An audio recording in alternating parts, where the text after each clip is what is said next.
Look, I see psychology tricks all over TikTok, tricks here and there, but my question is like, yo, where's the study?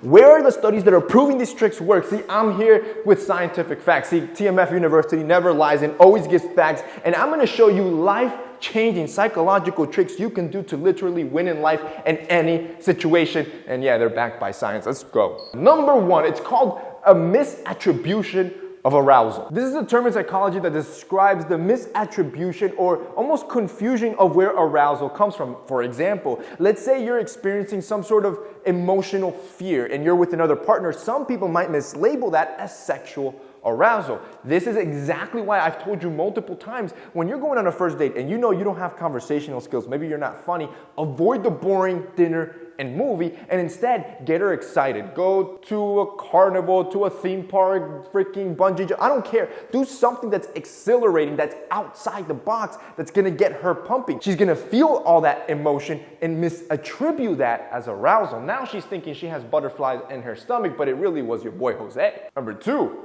how you position your body affects your emotion. See, you need to understand that your exterior affects your interior, and yes, it's been proven by science to the point that they've even studied people that have received Botox. See, when you get Botox, it kind of numbs your muscle tissues, which impedes you to express facial emotions like somebody that doesn't have Botox. Because they can't express emotions physically, they tend to be sadder than those that don't have Botox. See, the point is, you need to learn that whenever you're feeling not confident, you need to step in a non-confident position. Whenever you're feeling sad, you need to start smiling more. While yes, it won't get rid of the root cause problem, it will have a gradual effect on your internal emotions. A great example of this is, for example, when you're sitting down. It's always great that when you're sitting down or standing up, for you to take as much space as possible, which people call the power position. This position makes you look more powerful and therefore makes you feel more powerful and dominant in situations. Number four, you're gonna have to speak less. Look, when you're in an argument or in a negotiation or even on a date, when the other person says something you don't like, instead of just getting into a heated debate immediately, I want you to talk less. Literally just look at them. Don't say anything. See, your brain hates anxiety and feeling anxious. So what ends up happening is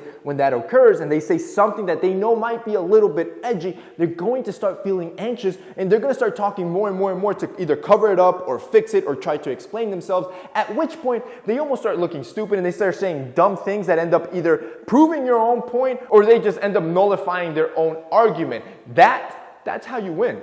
By saying less. Which rolls us on to number five. Perfect people are liked less and imperfect people are liked more. See, Law 46 out of the book of 48 Laws of Power talks about just this situation. You just never want to appear too perfect. See, the people that are imperfect tend to be more relatable, more for the masses, and therefore more loved. See, when you try to appear too perfect, people will jeer and stab in and try to find any single flaw that you might have to dethrone you because they don't like the feeling of somebody being superior to them. They want to know that you are just like them. So many people try to act really perfect in front of girls thinking that this is going to help them, or in front of other people, when in reality being vulnerable, showing that you also have flaws, makes you more relatable. And finally, number six, how to know if somebody is watching you, whether they're stalking you or maybe they're checking you out. Everybody wants to know if they're being watched. To do so, it's simple. If you already have a feeling, start doing random things like maybe checking your watch, checking your phone, go for a stretch, or even more importantly, something contagious,